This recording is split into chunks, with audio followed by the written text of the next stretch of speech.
And we're ready. So let's start. So you know you're answering these as you don't hear me, so you're answering them with the question in it, so they know what you're talking about. Because hopefully, So my repeat the vision. question. Is what you're saying. Yes, you know, people have been having a problem with that.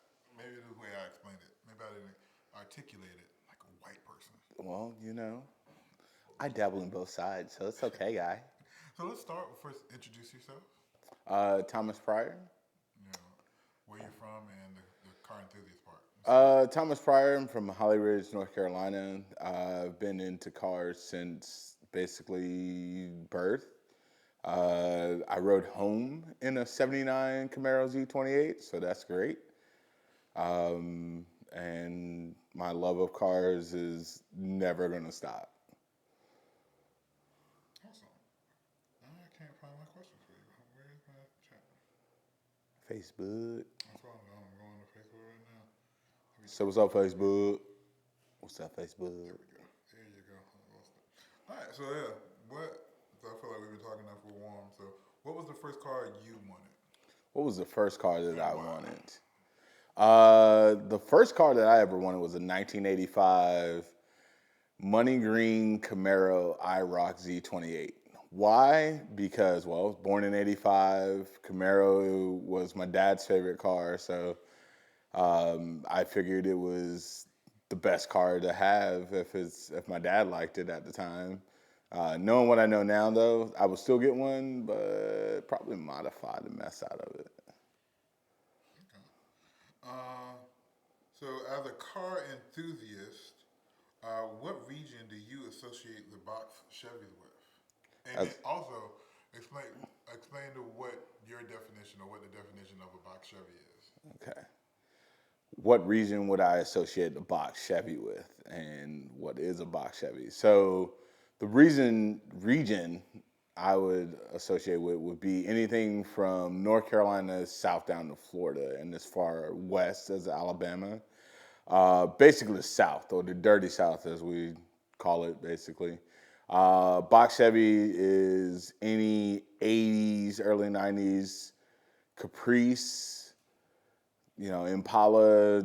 Even you could go out and get like a Pontiac Parasane or anything like that. They all shared the same platform, but just it was a box. Like it literally is what it's called. And I forgot the other question. Oh, what, oh, what, yeah, you answered it. I said what region and what is a box Chevy? Yeah. You kind of said what. Um, yeah, I was going somewhere. Now you messed me up. Yes. Oh yeah. I'm just going down the list. So, what was the first time you saw or heard about Impala, specifically like the '64 Impala? The first time that I heard about an Impala or seen in reference like a '63, '64 Impala, the first time I heard and saw it would have been in a Dr. Dre Snoop Dogg video. I think it was Nothing But a G Thing. My dad let me watch it, and we were watching it, and I was like, that car is bouncing up and down. And he's like, oh, yeah, that's an Impala. And so, of course, being a young kid, you get impressionated by it. And I started looking up the '64 Impala, and I realized, it was a cool car, even without all those aesthetics that, we put on it. Right. So, what do you think, as a car enthusiast, separated Chevys from its counterparts like Ford, Buick, and Dodge? What do I think as a car enthusiast separated Chevy from its competitors, Dodge, Ford, and Buick, I believe you also threw in there. Um, Chevrolet, I believe it was more so the advertisements and the price point made it to where it was an affordable car and it was a stylish car. It was a stylish, affordable car for everyone. And I think more so for us, if we're going back to like the '64, '63, '64 Impalas, as time grew on, a lot of people saw them as uglier cars, but we always saw our culture saw them as cars that we couldn't get in those 60s and 70s times. So we went back to get the car that we couldn't get and made it our own, made it look nice for us and everything. Plus, Chevrolet just having one of the best power plants out there that you can always think of. Like everybody knows what a 454 is. Like even a person that doesn't know cars knows 454. Who does it belong to? It belongs to Chevy. So I think just again their advertisements just blew everybody else out of the water. I came to that. So for you? What was one of the most popular cars you remember seeing growing up? One of the most popular cars that I saw growing up, I would have to say, well, I like I said, my dad had a '79 Camaro, like, and he had friends that had Camaros, so I saw every generation of Camaro growing up because of my dad. So I lean towards that as the popular car, as well as the Fox Body Mustang, because growing up in a military area like Holly Ridge, Jacksonville, a lot of them saw the Fox Body Mustang as being the Camaro killer, but I know firsthand that my dad's proved them wrong. So, So tell a story of your dad proving a 5.0 wrong. so a story that comes to mind for me is as I think I was like 7 or 8 years old. We're driving back to Holly Ridge from Jacksonville, and we get to the stoplight over by Plum Station, which is where, if you've ever been out to Jacksonville, most landmark I could say is probably Toby's, the strip club, but exiting Jacksonville or entering Jacksonville. And this Mustang, it was a black Mustang. I remember that, and it had like chrome wheels on it because I told my dad I liked the car, and he's like, "Oh," and he's like, "Okay." And the guy got it to my dad, revved his engine, and my dad looked over at him and then looked over at me, and he goes, "Your seatbelt on?" I was, "Yeah." "Okay, good." And next thing I know, I mean, I didn't count the seconds or anything, but all I know is that I was pulled back in my chair and my dad was just hammering gears and passing this car. And then it wasn't until about 10 miles later when we got to the next gas station, that the guy rolled up on my dad and was like, "There's no way you should have been able to beat me. I have a Mustang 5.0. I got this, I got that." And my dad basically said, "Well, I have a 454. I guess if you broke that down into liters, it would be 7.7 liters. So I guess by my math, 5 is less than 7. So I have more liters than you, so I have more horsepower. So that's how I beat you." And, I, to this day, like, displacement to me in an engine means more than liters. So you could say 5.0, 5.7, what's your displacement? And that's, You're speaking Chicano language. well. Um, so do you feel cars as a part of hip hop culture? Oh, definitely. Do I feel that cars are a part of hip hop culture? Have been a part of hip hop culture you know, as long as I can remember myself, and as long as when you go on YouTube and look at things like you hear rappers speaking about the cars that they have, whether it was a Jeep like that Kool Moe Dee had, or the 6'4" Impala that we hear so commonly in the West Coast, or Outcasts with their Cadillacs, and then even more today. I mean, I can't tell you how many times I've heard of a Maserati, Bugatti, anything like that in today's music. So it's deeply ingrained in hip hop, in my opinion. Are we okay with the thing falling out? Did it fall? Yeah, Oh yeah. Let's get it though. Let me be on standing now. I got it. I got it. Yeah. Bring it to a little more to the front. I don't see it, so yeah, let's go along. Well, this heavy. got them thick thighs. You know what I'm talking about? Right there. Hey. Okay. All right, we count up to 10. So what is your favorite hip hop song, either about a vehicle or a song that makes you, or a vehicle that makes you think about like a song? What is a song that makes me think about a vehicle, or a vehicle that makes me think about a song? Uh, Or about a song? my go-to is actually by one of my dad's favorite rappers. It's by Sir Mix-a-Lot, and it's called My Hoopty. The reason it makes me think of that is because the very first classic car that I purchased myself out of college was a 1970 Cadillac Coupe de Ville, which resembled the same car that Sir Mix-a-Lot had in that video. So my dad was always said, "Oh, you riding your hoopty today?" I always attribute and I listen to that song like all the time in my garage when I'm messing with my car because it's my hoopty. So let's tell us about the car that you have right now. So the car that I have currently is a 1969 Oldsmobile Delta 88 convertible. It's I like to call it blurple, like it changes between blue and purple in the sunlight with a white top. It's got a 350 Oldsmobile V8 inside of it currently with a 350 transmission inside of it. Looking to swap that out uh, soon, but it's a cruiser. Like I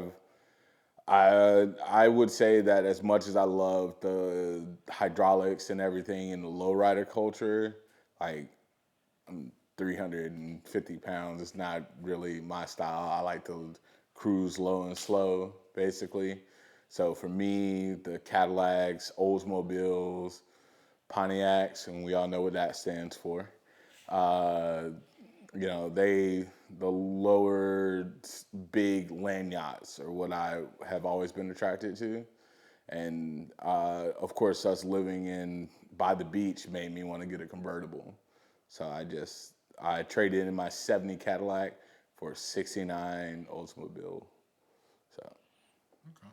And then you said the '69 that shares the same.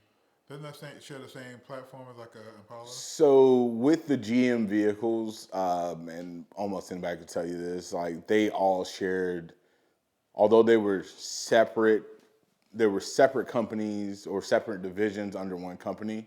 So they all shared the same platform. So my car technically is more, I love to call it a bulldog Impala. Although the Impala is, of course, when you think of it, especially in the late 60s, it's more aggressive. It has the bigger engine. But if you ever look at my car next to the same year Impala, you'll notice my fender wells are flared out. And that's something that Oldsmobile did to offset itself from the Chevy Impala. But yeah, basically, I'm riding an Impala, much like somebody would tell you to have a box Chevy, but you look at it and you're like, that has an Oldsmobile emblem on it. How is that a Chevy? But it's still a box, you know? Okay. And for most people, I was asking if you get a new car, what song would you play? But for you, once you get your '69 Vert, the way you want it, what is going to be the first song that you put in and play ride out to? Oh man. Once I get the car fixed the way I want it to and everything, the first song that I would play, it's a tough one for me because I still want to go with my hoopty with Sir Mix-a-Lot, but I lean real heavily towards Outkast and Southern Playalistic. I know it's Southern Playalistic Cadillac funky music, but it's just the vibe in that song. It speaks to me whenever I'm riding in my classic car. So it is one that that's probably what I would choose.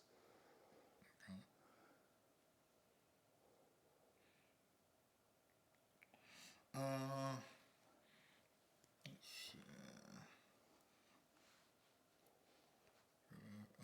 Hitting too many buttons, man. What you doing? for me, I was just switching from some of the other questions.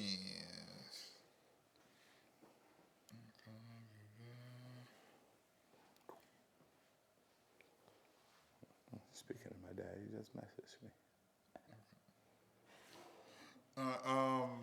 So what?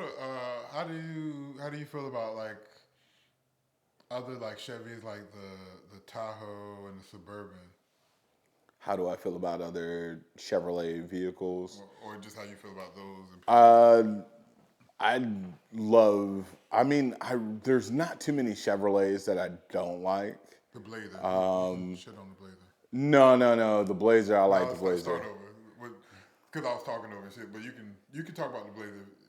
There's not too many Chevrolet vehicles that I don't like. I could probably tell you the ones I don't like before the ones that you know I do how I feel about the other ones. But the Tahoe for me, Tahoe Suburban would be next to the Impala, and which you can incorporate the box Chevy and all that in there with it, since it's pretty much the same. But the Tahoe Suburban would be the next Chevrolet hip hop car that I would put in there, because I mean you know, what Tupac and Biggie got. Well, no, Biggie got shot in Suburban. So I mean, there's that part of hip hop culture in there. I mean, we as much as a society or a culture, we don't like police, like, but we imitate things that the police do, like, and one of the things that they have are Suburbans and Impalas, Chevy, you know what I mean? And the next one for me after that I go back to Old Faithful, the Camaro. I mean, Jeezy has a song, Jeezy has a song, My Camaro, that was one that I played a lot whenever I borrowed my dad's '79 Camaro when I got out of college, of course, because I'm old. Have you ever owned a Camaro?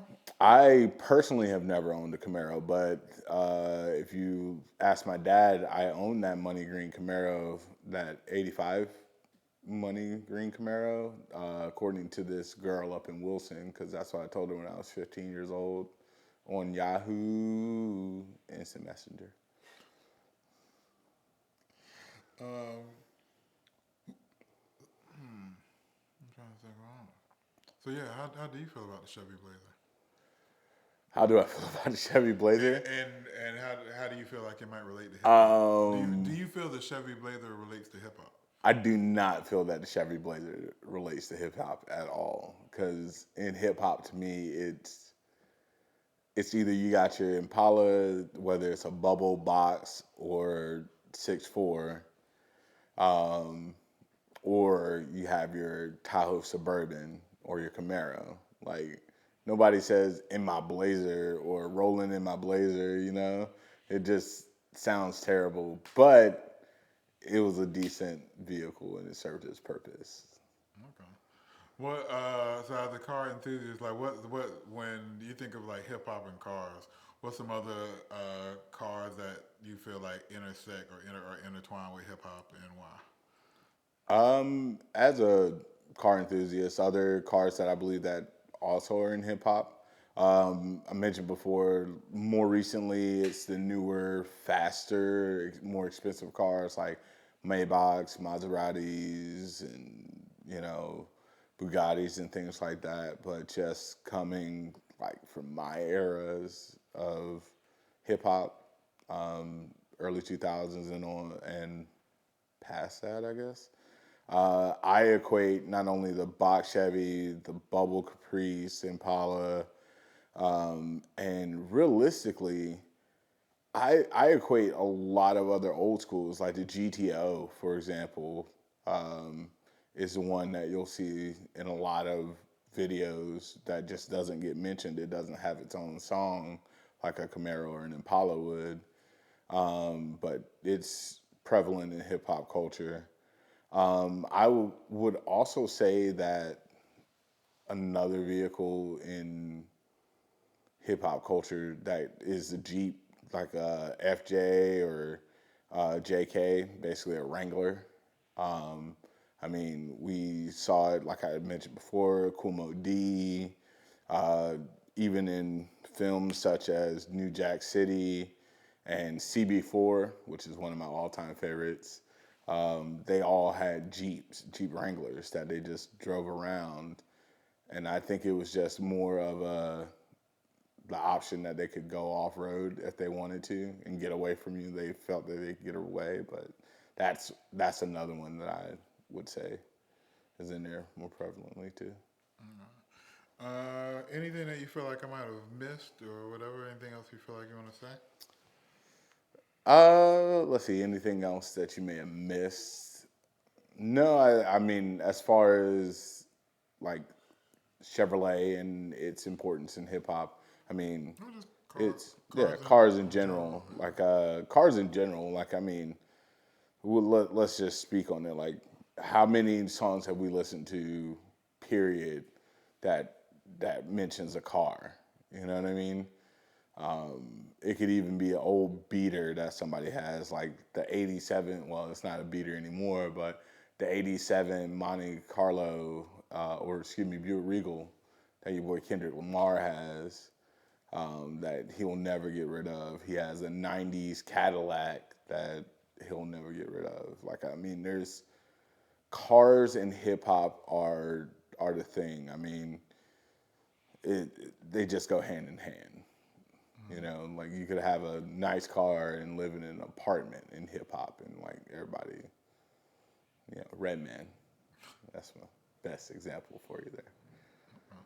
All right, so one more time, wait for the plane to go by, say your name, all the stuff in the beginning, and then, Remember all that stuff? you know, You asked too many questions. Thomas Pryor, you're from Newark, New Jersey, and you're a I car ain't do that. enthusiast. I ain't do Newark, New Jersey. I know I didn't do Newark, New Jersey. I'll wait for this plane to go by though. Okay. It's taking its time though. You think going 700-800 miles per hour, it'll be gone by now. Speed of sound.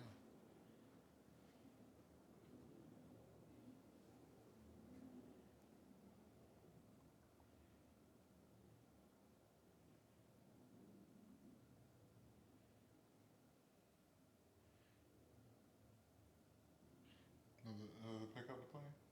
Couple seconds, yeah. All right, go ahead and say it. I can get in. Your voice will go over it. All right.